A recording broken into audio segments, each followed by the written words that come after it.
Ingeniero. Buenos días, ingeniero. Buen día, ingeniero. Una última advertencia, chicos. Hay algunos que anteponen... Buen día, ingeniero. Hay otras personas que me ponen su artefacto. Eso no van a tener presente. No les puedo poner presente a los que me anteponen las características de su artefacto, por favor. Y otro, les he recomendado que me pongan primero en su artefacto para identificarlo, su apellido paterno y luego el resto de los datos, pero sin embargo ponen primero el nombre. Eso dificulta enormemente la admisión. Se tarda demasiado tiempo porque uno no sabe si lo va a buscar con la Z, con la G, dificultoso. Ya, por favor, la próxima clase no los admito a los que me anteponen primero el nombre y luego los apellidos. Así que por favor corrijan eso, les ruego, chicos, para agilizar y empezar más pronto la clase.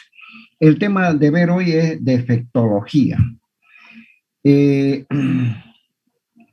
todos los ensayos, especialmente los ensayos no destructivos, aquellos que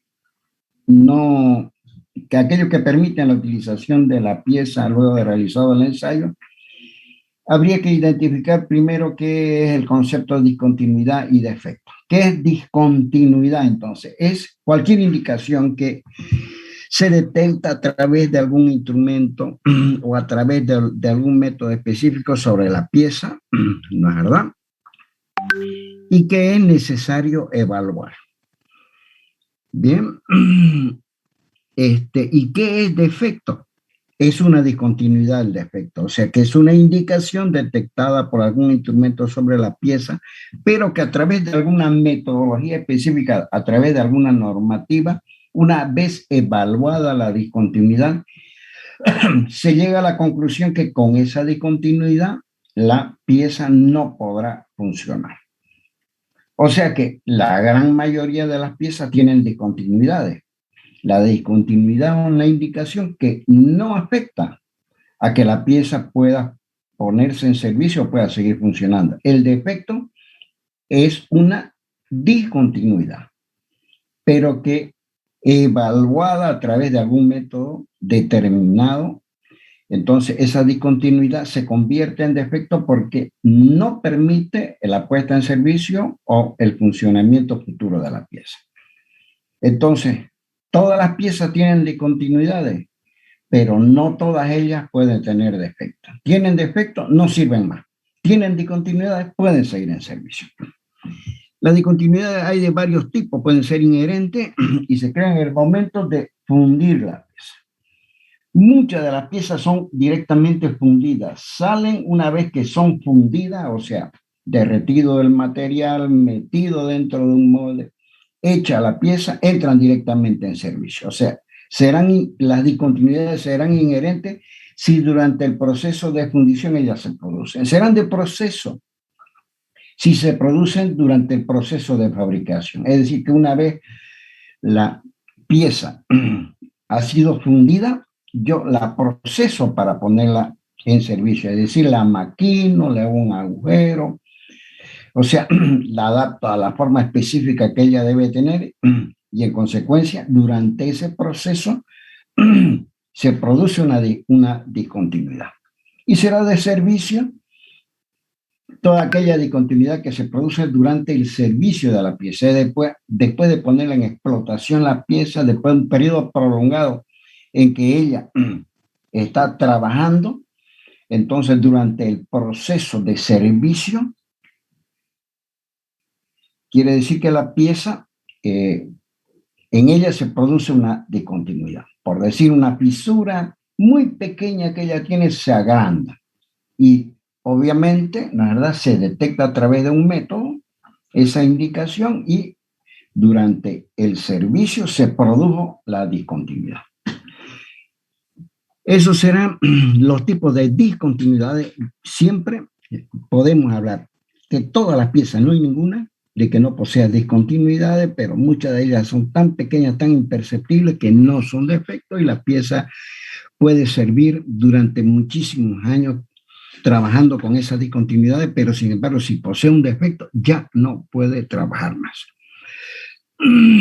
pueden ser superficiales o internas. Serán superficiales si están sobre la superficie de la pieza. Serán internas si están dentro de la superficie de la pieza. Ya vamos a ver que hay ensayos para detectar discontinuidades o defectos superficiales y otros específicos para detectar discontinuidades que están dentro de la pieza o internas. También las indicaciones pueden ser relevantes. Relevante quiere decir que son suficientemente grandes o suficientemente serias que la pieza no puede continuar en servicio. Queda sin aptitud para poder ponerse en servicio de la pieza. Serán no relevantes aquellas indicaciones que no afectan a la discontinuidad de la pieza. O sea, perdón, no afectan al servicio de la pieza, no relevante. Muchas de ellas son provocadas. Digamos, yo hago un chavetero, yo hago un agujero sobre la pieza, que yo sé que ese agujero posteriormente va a ser detectado a simple vista, es una discontinuidad, pero provocada, pero no afecta al desenvolvimiento de la pieza. Y puede ser falsa. Si es que el instrumento está mal calibrado y me da una indicación falsa, una vez me indica algo que no existe, ¿verdad? Porque hay interferencias eléctricas, interferencias magnéticas que afectan a la exactitud del instrumento y de esa manera él me da una indicación o una discontinuidad que sale en el artefacto o en el instrumento que yo estoy haciendo el ensayo, pero sin embargo no existe, son falsos. Haremos un resumen con esto que es muy importante. ¿Qué es discontinuidad? Una indicación en una pieza. Bien.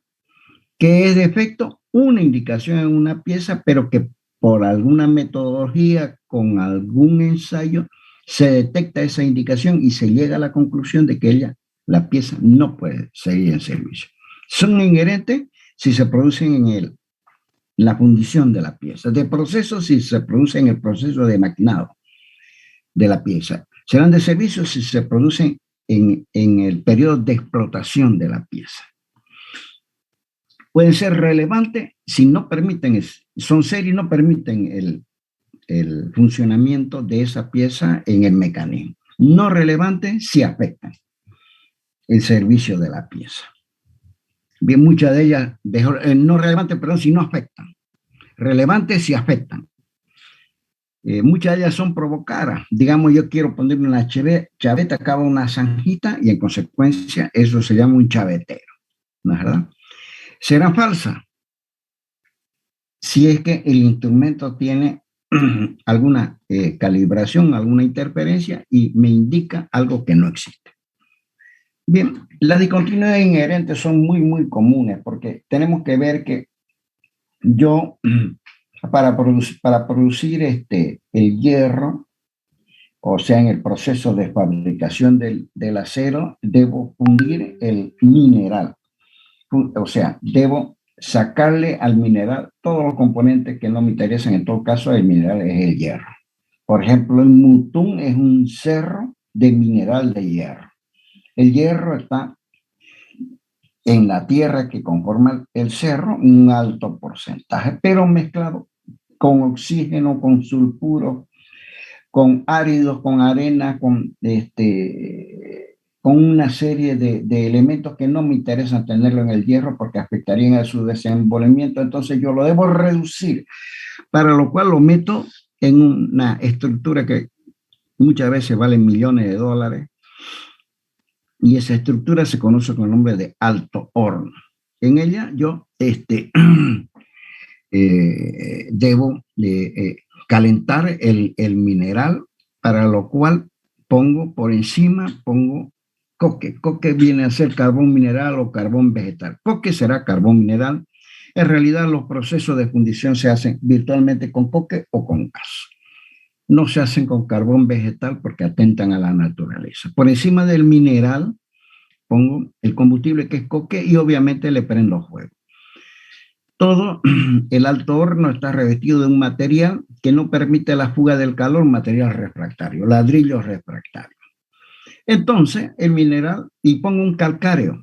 Un calcáreo es un producto que se utiliza justamente para sacar, ¿verdad?, el oxígeno del mineral, porque el mineral no es más que óxido de hierro. El hierro puro no se encuentra en la naturaleza, se encuentra combinado con oxígeno y óxido de hierro, para lo cual se mete el calcáreo, y el calcáreo, podríamos decir, hace de que el oxígeno se fugue del metal que es hierro. Hay una zona de fusión por debajo del calcáreo, entonces una vez el mineral fundido cae, y para lo cual, la verdad, cae al fondo, porque normalmente el hierro es muy, pero muy pesado. Cae como hierro fundido, pero tiene muchísimas cosas que deben ser eliminadas. Esas cosas flotan porque son más livianas que el hierro, se llama escoria. La escoria flota y es eliminada a través de un conducto, y el hierro posteriormente fundido es pasado a contenedores donde después se lo procesa. Para poder encender el coque, o lo que es lo mismo, el carbón mineral, obviamente es necesario aire. Normalmente ese aire es caliente, que es inyectado para poder, la verdad, encender el coque y obtener un gran poder calórico.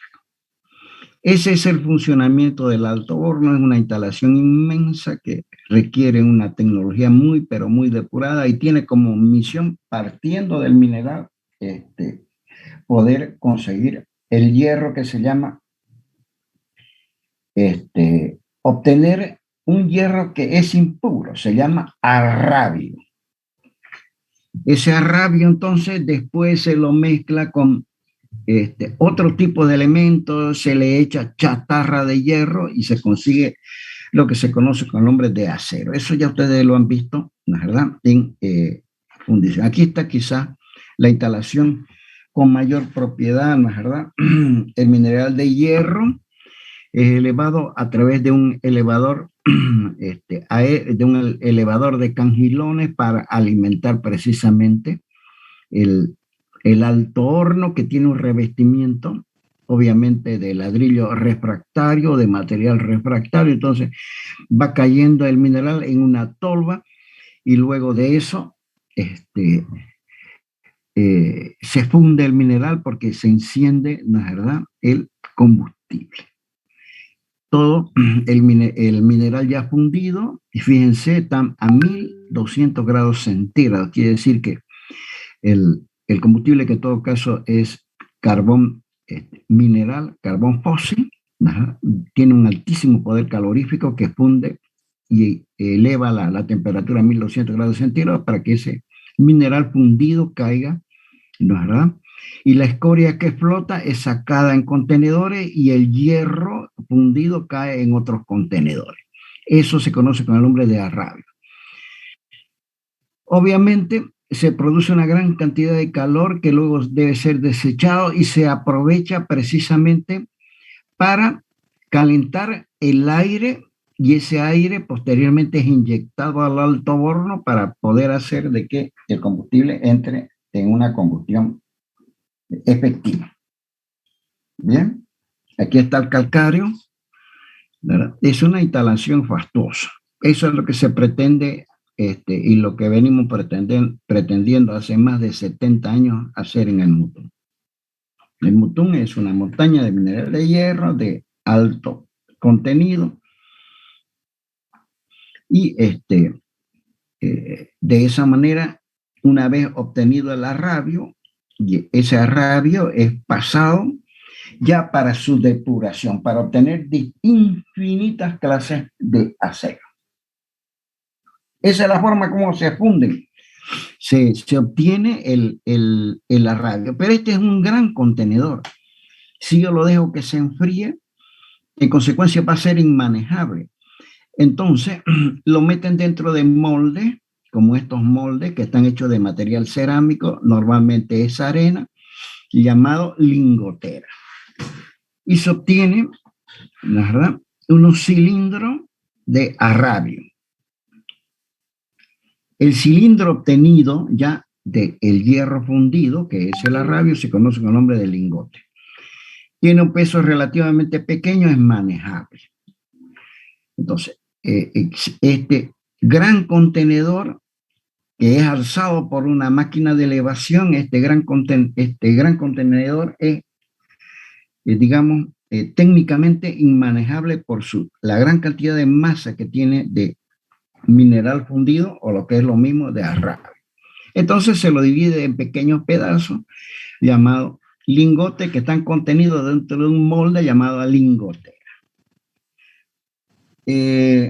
Obviamente, todo lo que es la escoria restante que queda, porque no se puede eliminar toda la escoria, queda en la parte superior.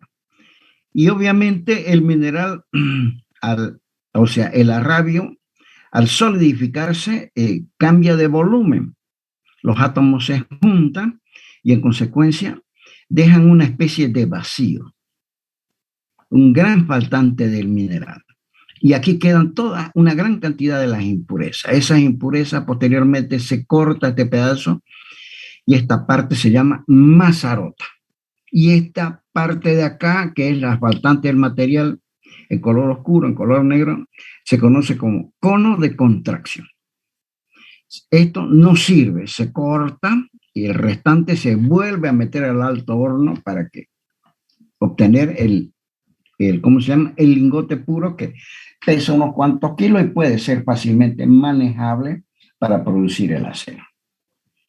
Obviamente van a quedar en el seno del material una gran cantidad de impurezas, son indicaciones. Quiere decir que está lleno de indicaciones. Bien, lleno de lo que nosotros hemos llamado discontinuidades. Entonces está completamente lleno. Este es la contracción del material. Habrán algunos defectos internos que serán las indicaciones. Posteriormente, el lingote se funde nuevamente.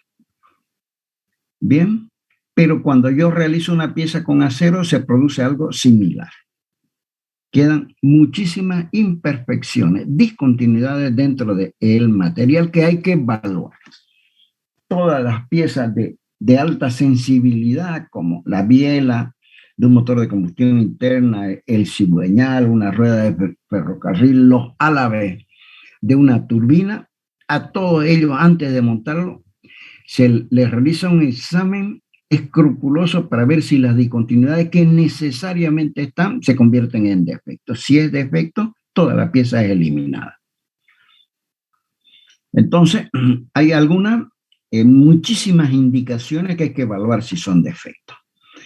Habrán esta parte faltante que es debido el cono de contracción, que es debido precisamente al achicamiento del material, se va dispersando también. Hay pequeñas faltantes de material en el seno propio, ¿no es verdad?, de el hierro o el arrabio. Y habrán algunos pedacitos de elementos que no son justamente hierro, ¿no es verdad?, que quedan también dentro del material. Todas ellas son indicaciones. O sea, dentro de las discontinuidades inherentes, es decir, todas aquellas que se producen dentro del proceso de fundición, podemos hablar de muchas de ellas. Podemos hablar de las inclusiones no metálicas. Son muy, pero muy pequeñas, del orden de los 300 micrones, ¿no es verdad? Son inclusiones, son pedacitos, no precisamente metal, que se encuentran dentro de la lingotera. Pueden ser producidas por desoxidante, desulfurante, porque el sulfuro, el azufre, está presente siempre del hierro, y es un elemento que debe ser eliminado casi en su totalidad porque deteriora completamente las aptitudes del metal. Normalmente se producen cerca de la capa superior o en el fondo, ¿no? Se decantan, se depositan, ¿no? Son tan pequeñas que en realidad no se consideran un defecto. Son óxidos, sulfatos, ¿no es verdad? Son mezclas de refractarios fundidos porque obviamente, si lo vemos acá, el material al caer va raspando, va bruñendo el refractario y entonces se van desprendiendo pequeños pedacitos de refractario que posteriormente terminan mezclándose con el arrabio. De esa manera se conoce con el nombre de inclusiones no metálicas. Son muy, pero muy pequeñas que casi nunca se convierten en un defecto, ¿verdad? Aquí son microfotografías de esas pequeñas indicaciones. Habrá otra que se conoce con el nombre de marcas de arena, son también inclusiones no metálicas, pero ya macroscópicas, ya más grandes, ya producidas por óxido, silicatos, ¿verdad? En el momento de la refinación invertida. La refinación es el proceso de eliminar las cosas. Esas, como ya son macroscópicas, macroscópicas quiere decir que son visibles a simple vista y quizás también visibles claramente a través de un microscopio metalográfico, ya constituyen un defecto. ¿Bien? Entonces es necesario siempre hacer un análisis escrupuloso de la pieza que yo estoy fabricando, a ver si las discontinuidades que necesariamente tiene se convierten o no en defecto. Pueden ser inclusiones de arena, ¿no es verdad? Ya son inclusiones muy mayores incluso que las marcas de arena. Y siempre esa marca son calcáreos, o sea, caídas del refractario por bruñido del material óxido que están dentro. Esas siempre constituyen un defecto. Por eso es que justamente en la carrera han introducido esta materia, ¿no es verdad? Porque es vital, porque necesariamente una pieza, si es digamos, el mango de una carretilla, no es un elemento de seguridad. O sea, no es tan necesario saber si no tiene o tiene defecto. Pero si es el ala B de un turbocompresor en un motor diésel, nunca se deja de hacer un ensayo escrupuloso para saber si las discontinuidades que posee se convierten o no se convierten en defecto. Se imagina, el turbocompresor gira por encima de las 70.000 revoluciones por minuto, ¿no? La turbina. Y peor la turbina de un avión. Si es que hay un defecto, es nefasto. Puede ser lo que se llama fantasma, que es un lustre anormal. Una vez maquinada la pieza, se ve que ella cambia de tonalidad, tiene un lustre anormal, ¿no? Se deben a que el fósforo no ha sido bien eliminado y el sulfuro. O si no, el molde con el cual se fundió la pieza es inadecuado. O si no, en el procesamiento que se conoce con el nombre de fabricación de la pieza, que se conoce con el nombre de forjado, se ven este tipo de discontinuidades. Hay que evaluarlas, pero normalmente ese lustre anormal no constituye un defecto. Pueden ser mezcla de materiales extraños, ¿verdad? En este caso es un brillo anormal de la pieza. Normalmente se encuentra dentro del maquinado. Observen ustedes, aquí hay una rueda dentada en la cual, partiendo de un eje que normalmente es del mismo diámetro, se ha conseguido tallar los dientes y obviamente los apoyos para que funcione la rueda dentada. Bien, entonces ese lustre anormal, hay que evaluarlo microscópicamente para ver si es que la discontinuidad no se ha convertido en un defecto. Pueden ser inclusiones gaseosas o porosidades también. Están formadas porque en el proceso de fundición de la pieza se produce una gran cantidad de gas. Si ustedes ven que a medida que yo le echo el metal derretido en el molde de una pieza, ella humea, ¿no es verdad? Y sale humo por todas partes porque por eso está hecha de arena. La arena permite la evacuación de los elementos gaseosos. Puede convertirse ella en una sopladura, si un hueco esférico cilíndrico, ¿no? ¿Verdad? En el interior de la pieza. Debido a que no hubo una buena desgasificación. Todo el molde debe estar previsto para que los gases internos que necesariamente se producen puedan salir al exterior. Puede ser monóxido de carbono, ¿no es verdad? Debido a la reducción, obviamente, de los óxidos. Y hay que ver si la sopladura, que si es un hueco esférico, no es tan peligrosa, porque no tiene aristas vivas que producirían posteriormente fisuras o concentración de tensión. Pueden ser contracciones internas o rechupes, ¿no es verdad? Que es una discontinuidad en el centro de la pieza, debido a que la pieza cambia de dimensiones en el momento de que ella es fundida, ¿no es verdad? O es enfriada. Observen ustedes que ella sí constituye, se puede formar a través del rechupe, que es una falta del material, normalmente en forma de grieta, ¿no es verdad? Que tiene cantos vivos, ella normalmente constituye un defecto, ¿no es verdad? Y normalmente ella se produce en el interior de la pieza, que es lo último que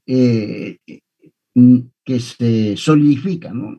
Toda pieza se empieza a solidificar de afuera hacia adentro, porque obviamente se enfría más rápidamente afuera que dentro de ella. Entonces hay faltantes del material que forman grietas, que en muchos casos son severas, y a través de algún método especial es necesario detectarla para poder ver la aptitud de poner en servicio la pieza.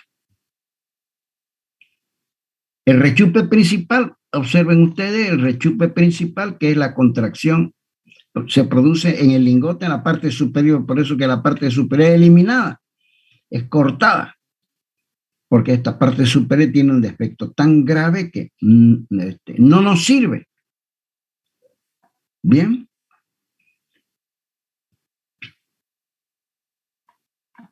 Pueden ser fisuras también. Las fisuras son debidas fundamentalmente al cambio brusco de sección. Si observamos esta pieza, la verdad, ha sido fundida y la parte más delgada se enfrió más rápido, y habiendo un gran desbalance de temperatura con la parte más gruesa, en la cual el enfriamiento fue obviamente más lento, y se produce una gran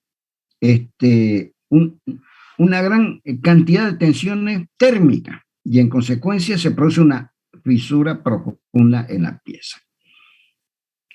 Especialmente si el método de enfriamiento no ha sido lento, ha sido normalmente el método, una pieza para poder enfriarse tarda, a veces si es de grandes dimensiones, hasta días, a veces hasta semanas, hasta que toma la temperatura ambiente.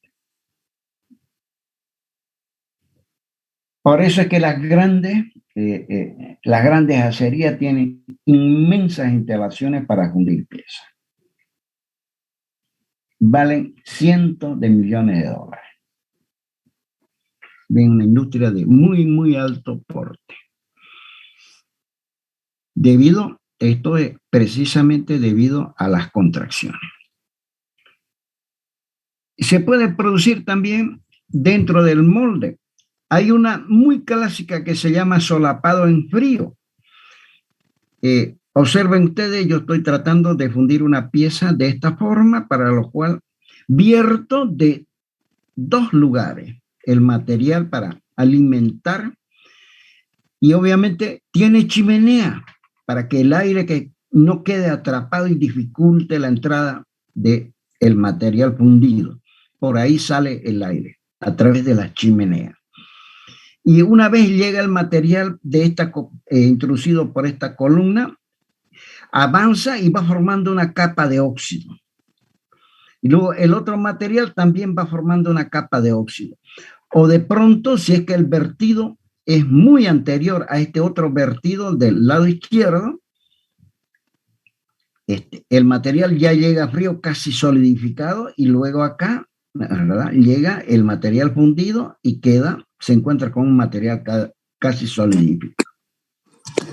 Esto se debe, perdón por favor, el que está con su micrófono, esto se debe a un mal diseño de molde. ¿Hay alguien que está con su micrófono? Por favor, anúlenlo. Esto se conoce con el nombre de solapado en frío. Inutiliza. Es un defecto gravísimo. Inutiliza que esa pieza pueda ponerse en servicio. Es necesario entonces diseñar bien el molde. Normalmente el diseño del molde es un trabajo artesanal que lo hace gente con muchísima experiencia. Muchos de ellos ya son bastante mayores de edad, pero no son retirados de la empresa porque su experiencia dentro de la serie es valiosísima. Es el elemento humano imprescindible. Hacer el diseño de un molde significa una vastísima experiencia para lograr un molde que dé resultado. Una vez da resultado, ese molde se reproduce exactamente igual para que todas las piezas no puedan tener problemas posteriormente. La gota fría es cuando el vertido se realiza a través de un solo canal de alimentación. Observe que en este caso el molde, que es de arena, tiene chimenea, ¿no?, para que puedan salir los gases. Y el material a alta temperatura fundido viene y produce una pequeña cascada. Y esa cascada produce salpicadura. Y esas salpicaduras se van y se enfrían rápidamente porque encuentran al molde frío. Y luego, una vez rellenado el molde, en consecuencia, se encuentran con un material previamente solidificado con otro material que posteriormente se va solidificando paulatinamente. Eso es otro defecto. Responden también a una forma desadecuada de abastecimiento del material para ser posteriormente enfriado y solidificado. Puede ser desgarramiento en caliente. El desgarramiento en caliente es debido también a un mal diseño del molde. Acá he vertido el material y observan ustedes en esta sección delgada hay una contracción del material, queda una faltante del material. O si no, en todo caso, hay un cambio brusco de sección.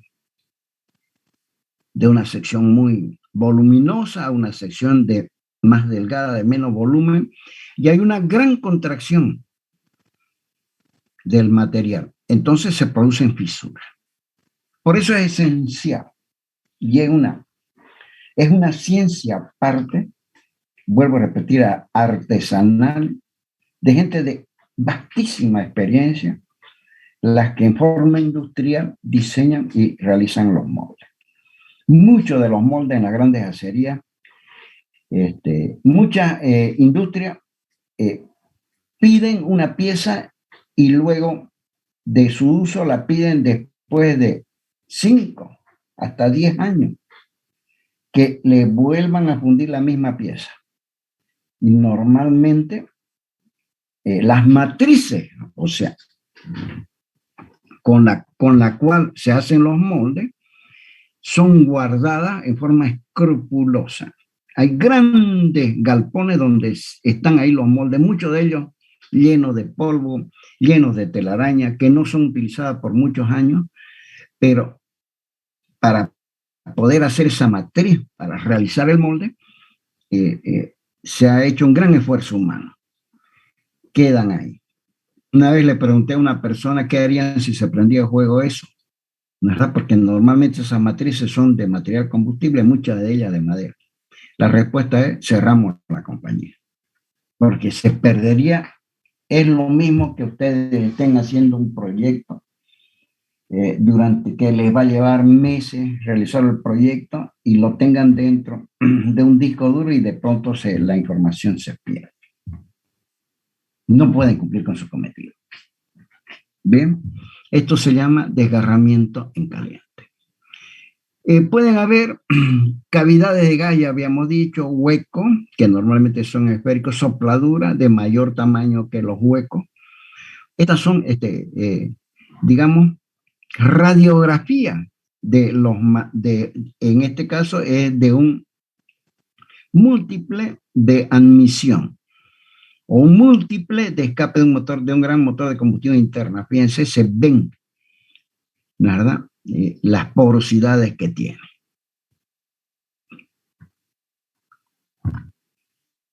Las discontinuidades de procesos son muchísimas. Se producen durante procesos de fabricación a través de máquinas de herramientas. Pueden ser el rolado significa hacer pasar en una forja continua, hacer pasar una pieza en caliente a través de rodillo. Puede ser laminado, si también la hago pasar a través de rodillo y cambio el espesor de la pieza, la lamino. Puede ser forjado, si a través de golpes, de grandes golpes, la pieza en caliente toma su forma casi original. Puede ser maquinado. El maquinado significa meterle una máquina de herramienta que le saca pedazos al material en forma de viruta y, digamos, un torno, una fresadora, una cepilladora, una cortadora, ¿verdad? Y le dan la forma definitiva de la pieza. Puede ser amolado, si a través de una piedra esmeril yo desgasto la pieza para aproximarla a su forma original. Puede ser un tratamiento térmico, si es con el juego del calor a través de hornos especiales, yo le doy una característica determinada, ¿verdad?, a la composición del material y a la estructura cristalográfica. Y obviamente está la soldadura, un proceso importantísimo tecnológicamente. Muchas piezas son fabricadas a través de la soldadura y yo jamás me doy cuenta de que ellas sí han sido fabricadas a través de ese método. Una de ellas, que es el rolado, significa partir de una palanquilla para luego, palanquilla significa una sección prismática que normalmente es obtenida a través de la fundición y yo necesito darle una forma prismática pero de base cuadrada. Entonces la hago pasar a través de rodillos en caliente, obviamente, y todas las que son las inclusiones, las pequeñas indicaciones que posee la pieza posteriormente son laminadas, ¿no?, con el apriete del rodillo que ejercen una altísima presión. De esa forma, se forman pequeños cordones, que muchos de ellos salen a la superficie y son visibles a simple vista. Puede ser en las laminaciones también, ¿verdad?, cuando el lingote es extendido para formar una planchuela, ¿verdad? Las inclusiones no metálicas se aplanan, ¿verdad? Los rechupes y las porosidades cambian de forma, si es rechupe que tiene o porosidades que tienen una forma esférica, se vuelven prácticamente una superficie plana, ¿verdad?, en el proceso de laminación dentro del material. Muchas de ellas que antes constituían un defecto, como para hacer este proceso se necesita calentar la pieza cercana a su punto de fusión para gastar menos energía en el proceso de laminado, quedan en forma de lámina y lo que antes era un defecto ya simplemente se convierte en una indicación. Si es que yo de una palanquilla o de una forma prismática deseo pasar a una barra redonda, entonces los rodillos obviamente tienen esta posición para poder obtener una barra redonda. Esto no se hace en un solo paso, no se hacen muchos pasos. Entonces los defectos afloran a la superficie y lo que anteriormente hubiese sido, estaría en forma lineal, posteriormente se produce cuando se obtiene la sección redonda de la barra de hierro, queda en forma helicoidal. Bien, en una hélice suave. El defecto, debido a la deformación en caliente, obviamente queda obteniendo esa forma. En el forjado hay muchísimas indicaciones, por eso que el forjado es una ciencia extremadamente depurada y costosa, pero muchas de las piezas de seguridad no pueden ser producidas directamente de la fundición. Deben pasar para tomar su forma casi definitiva a través de un proceso que se conoce como nombre de forjado. Forjado significa golpear la pieza, digamos un clavo, que si yo lo quiero plano, lo caliento en la hornilla de la cocina hasta que es rojo, ¿no es verdad? Adquiere una alta temperatura, lo pongo sobre un pedazo de hierro sólido y lo golpeo con un martillo y lo vuelvo plano fácilmente. Eso significa forjado. Si es que yo quiero del clavo que era redondo obtener una forma plana. Obviamente, si yo el clavo en frío lo empiezo a golpear, voy a estar 2 horas hasta que lo vuelvo plano. Lo caliento y en 2 o 3 martillazos ya está plano. Los pliegues de forja es una indicación. Observe, se hace a través de prensa que golpean la pieza que yo deseo obtener hasta darle su forma definitiva. Martillean, por eso se conoce con el nombre de martinete, que tiene una forma especial parecida a la pieza definitiva que yo deseo conseguir. Entonces, uno de ellos está fijo, coloco la pieza y la golpeo a través del martinete en forma mediante fuerza hidráulica. Y el material, los dos martillos, el fijo y el móvil, el que golpea, obviamente no pueden chocar entre sí. Deben tener una pequeñísima abertura y además esa pequeñísima abertura le sirve para expulsar el material sobrante después del proceso. Eso produce una costura. Esa es una forma facilísima de identificar cuando una pieza ha sido forjada. Tiene una pequeña costura. Así que como futuros ingenieros, si ustedes observan una pieza, no tiene esa costura, casi seguro que fue hecha mediante el método de fundición, mucho más inseguro que el método de forja.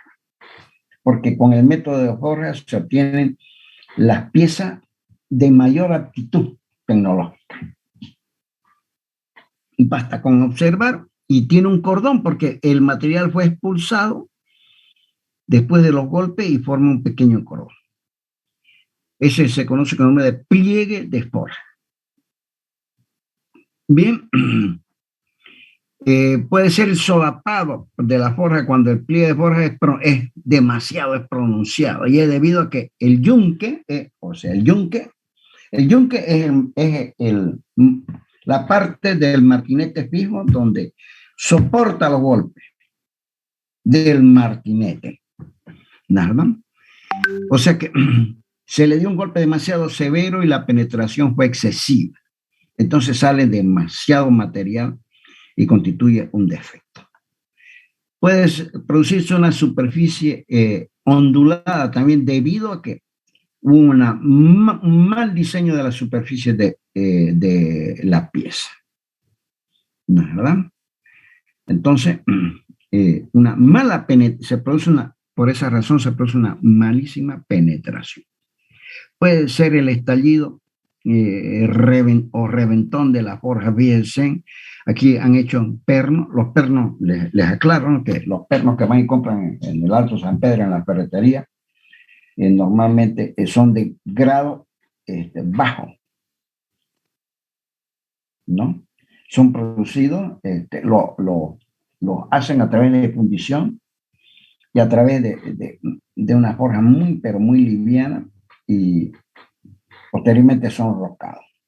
Los pernos para fijar la culata sobre el bloque de un motor de combustión interna son pernos forjados, de gran seguridad, de gran resistencia mecánica. Entonces, en el proceso de forjado, si es que no se calentó la pieza a una temperatura adecuada, entonces se produce un reventón. Fíjense aquí en la cabeza sectabada de este perno se ha producido un reventón, o si no en el interior propio del vástago del perno. Bien. todas esas indicaciones es necesario, obviamente, ser evaluada.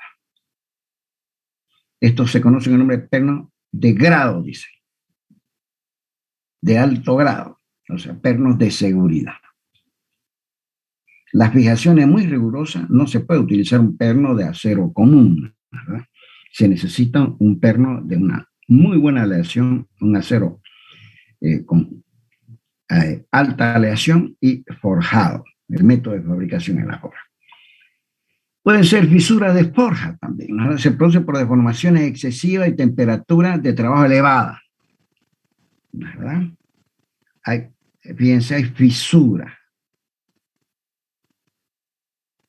Por eso es que las piezas tienen un valor muy alto. No es solamente el material, sino la gran experiencia que tiene el fabricante durante muchísimos años a través del método de acierto y error, y quizás ha tardado décadas en obtener una pieza segura.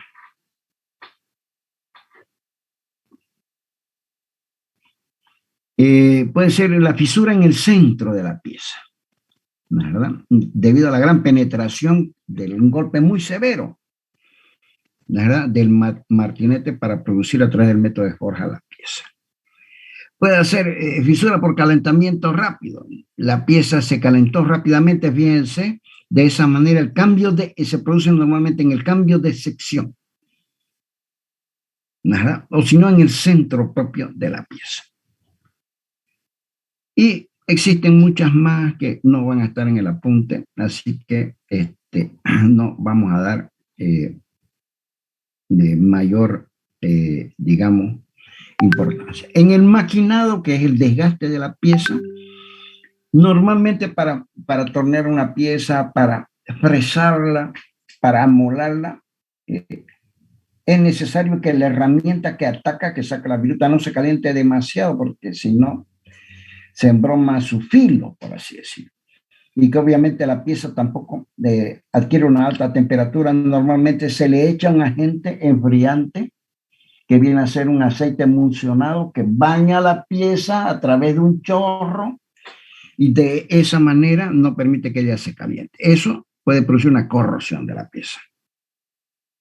Si es que he usado un aceite refrigerante inadecuado, normalmente es un aceite de forma lechosa, porque es un aceite que se mezcla, es emulsionable en el agua. Entonces, si no uso un buen agente refrigerante, la pieza, si es que no es perfectamente secada y eliminado a través del lavado del aceite, entonces se puede producir una herrumbre, una oxidación. ¿No es verdad? En el amolado, que es el afinado de la superficie de una pieza a través de una piedra esmeril movida por un motor eléctrico, y si es que la penetración de la pieza en el momento del maquinado es demasiado excesiva, entonces ella va a los saltos, a los brincos, y en consecuencia produce una fisura o un escamamiento, un escama sobre la pieza, produciendo una superficie irregular. Eso es, digamos, inadmisible en el muñón de la manivela de un cigüeñal. Tiene que estar perfectamente cilíndrica y pulida, y de eso depende la duración del motor. Si es que la superficie no es perfectamente cilíndrica y tiene muchas irregularidades que deben ser medidas, entonces el motor, el uso, o sea, el tiempo de uso del motor es efímero.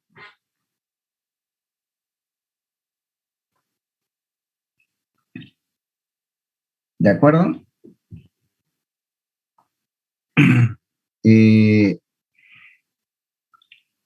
Luego de que la pieza es producida, es maquinada, como en este caso una rueda dentada, se han producido a través del fresado los dientes, ella no entra directamente al servicio, si no es necesario hacer un tratamiento térmico. El tratamiento térmico es llevar a la pieza a la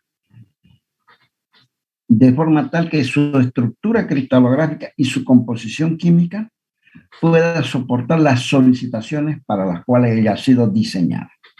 Si es que el tratamiento térmico no ha sido el adecuado, entonces se pueden producir grietas o fisuras dentro de la pieza. Eso es muchas veces común. Por eso que todas las piezas que han sido producidas, digamos, la corona de un camión de alto tonelaje, ¿cómo se llama? Los palieres de un motor, la rueda dentada de una caja de velocidades, todas ellas posteriormente son sometidas a estrictos controles de calidad. ¿Verdad? Si es que el tratamiento térmico no ha sido adecuado, se producen este tipo de fisuras y no utilizan la pieza. Y por último ya, los defectos producidos por la soldadura. Es necesario remarcar que la soldadura es un método vastísimo de la fabricación de la pieza. Se utiliza de forma artesanal para hacer rejas o protectores, pero la técnica de soldadura da lugar a un curso de posgrado, ¿verdad? Y que muchas veces la persona, no tanto el inspector o el ingeniero que tiene un curso de posgrado, sino que el soldador de alta calidad, de mucha experiencia, es un personal extremadamente valioso. La clasificación de los defectos que se producen en la soldadura pueden ser defectos internos o superficiales. Si fuese superficiales, tenemos uno muy clásico, el exceso de penetración. Yo tengo dos piezas a unir a través de un biselado que debe ser perfectamente estudiado, el biselado, para que se pueda aportar un cordón de soldadura. Entonces la soldadura queda sobrante. Eso es debido a que el electrodo no es el correcto. Uno. Y por otra parte, a que la corriente que circula a lo largo del alambre del electrodo tampoco es la correcta. Es demasiada corriente. ¿De acuerdo? Entonces el material muy fluido sale. Bueno, esto es inadmisible. Se llama exceso de penetración. El inspector ve esto y sabe inmediatamente que o el soldador no es bueno o la oficina técnica que hizo el diseño del bisel, tampoco es bueno. Ya le va a tocar a ustedes en el trabajo observar la soldadura. Inmediatamente uno se da cuenta. Puede ser falta de penetración. Si es que el material, el alambre, ¿sabe lo que es un electrodo, no? De soldadura. Un electrodo de soldadura no es más que un alambre que está recubierto de un material, de una cáscara de material. Venga.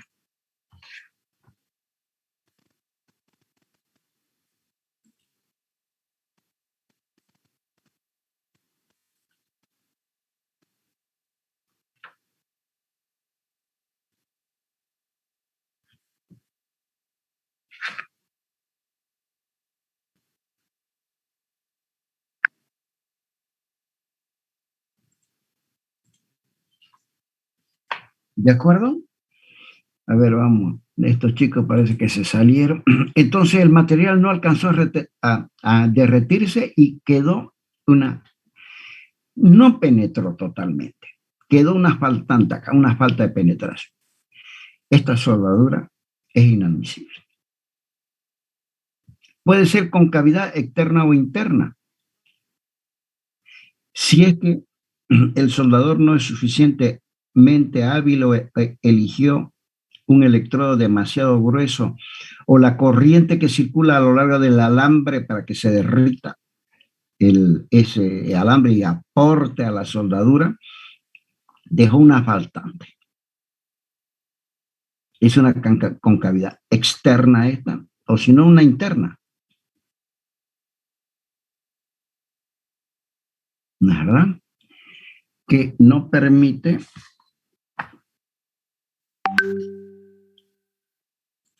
que la soldadura sea correcta. Es inadmisible. El inspector de soldadura inmediatamente se da cuenta y rechaza la soldadura. Por eso es que normalmente el inspector de soldadura es un personal de una gran capacidad y extremadamente bien pagado, porque si la empresa que contrató a otra empresa para que haga el aporte de soldadura lo va a tentar, lo va a tratar de coimear para que deje pasar, porque si él rechaza hay que cortar nuevamente y eso es a costa de la empresa que está haciendo el aporte de soldadura.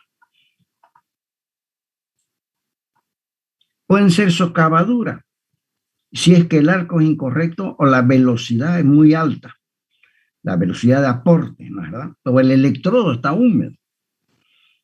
Por eso es que las cajas de electrodo es como los remedios, poseen una fecha de lo mismo que cualquier producto, poseen una fecha de vencimiento. Y además, si es que el almacenero botó en un lugar húmedo los electrodos, inmediatamente el ingeniero o el buen soldador se da cuenta porque el recubrimiento, la capa de recubrimiento que tiene el electrodo, inmediatamente muestra porque es como si se empezara a desprender en escama cuando el electrodo está húmedo. Pero el almacenero quiere, por su descuido, se da cuenta de eso y quiere deshacerse rápidamente. No hay que aceptar. Porque necesariamente se va a producir este defecto, ¿verdad? Esta socavadura. Pedacito, una mordedura, un pedacito del material base faltante. Bien. Ingeniero, Acá, buen día, disculpe que lo interrumpa. Hay un compañero que se le cortó el internet y está hablando por el grupo WhatsApp. ¿Será que lo puede aceptar, por favor? Gracias. ya he aceptado a todos.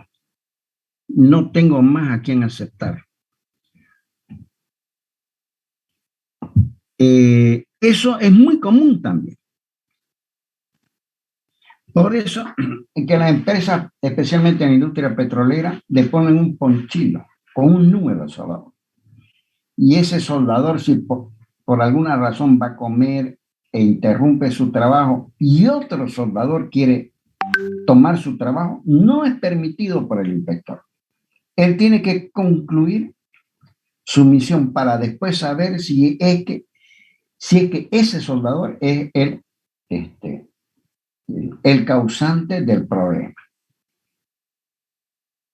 Si hace la soldadura perfecta y no tiene problema, es muy apreciado por las empresas y ganan muy buen salario.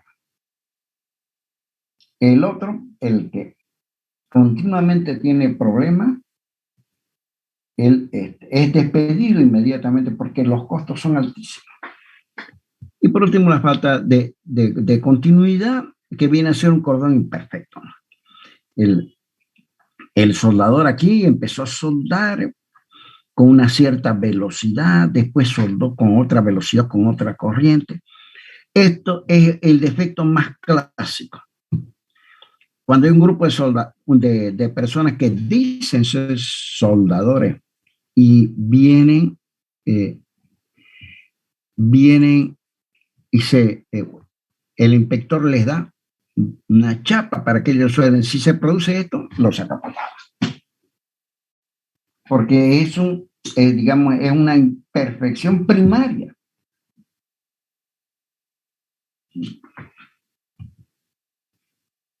Y esta es la falta de continuidad. Muchas personas que empiezan a soldar, es típico este defecto. ¿Verdad? Pueden ser fisuras internas que se producen porque el enfriamiento fue muy rápido o el material tiene mucho azufre de bajo punto de fusión, ¿verdad? Pueden ser fisuras en frío también. Una vez el material se aportó, se solidificó, rápidamente se enfrió y por contracción produce fisura. Por eso que muchos soldadores, cuando están haciendo un trabajo muy delicado, por lo menos en nuestro medio, se niegan a soldar cuando ellos quieren que otro asuma la responsabilidad. Ellos dicen, no, no puedo soldar porque el tiempo está muy frío. Y por eso es que, y especialmente si es a la intemperie, y hay mucho viento, muchos de ellos precalientan su pieza y después la abrigan para que no se produzca un enfriamiento.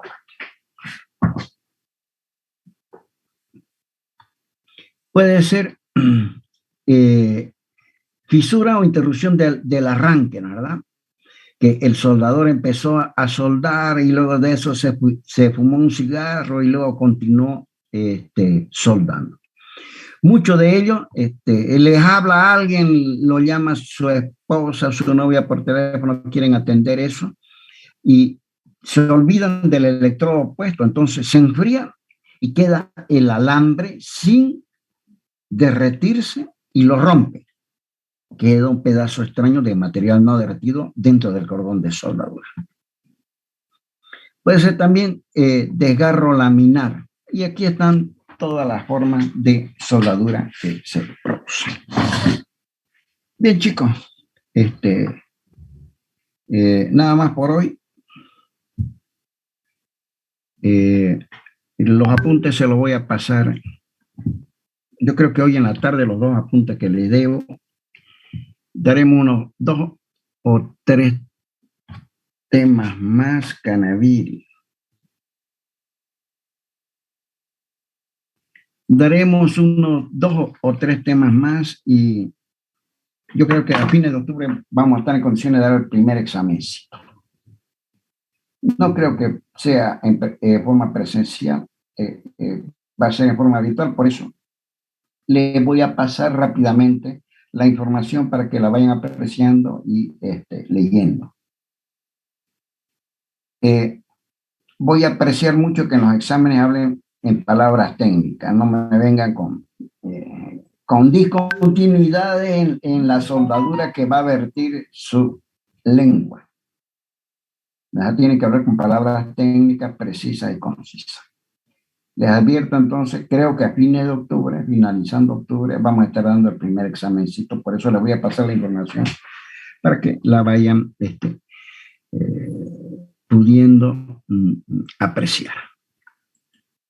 No tengo más, les agradezco muchísimo. Voy a llamar rápidamente a la lista. Les ruego, por favor, de que Ingeniero, bueno, sí. el anterior documento lo va a pasar, el de la anterior clase. Por supuesto, los 2 les voy a pasar, ¿no es verdad? Gracias. Ya. Vayan habilitando, por favor, su cámara a medida que lo vaya nombrando. ¿Está Gutiérrez, Brian? Presente, ingeniero. ¿Dónde está Gutiérrez, Brian? Habilite su cámara, por favor. ¿Dónde están? Mi cámara habilitada. Ya, ingeniero. Ya, Brian. ¿Está Galvis, Elder? Presente, ingeniero. Galvis, Elder, por favor, rápidamente. O sea, no perdamos tiempo. No hay Galvis, Elder, ¿no es verdad? Presente, ingeniero. ¿Dónde está? No lo veo. Aquí. Ya. Levanten la mano, por favor, chicos, porque han salido millones de sus. Está Durán Barbosa. Durán Barbosa, Damián Edwin.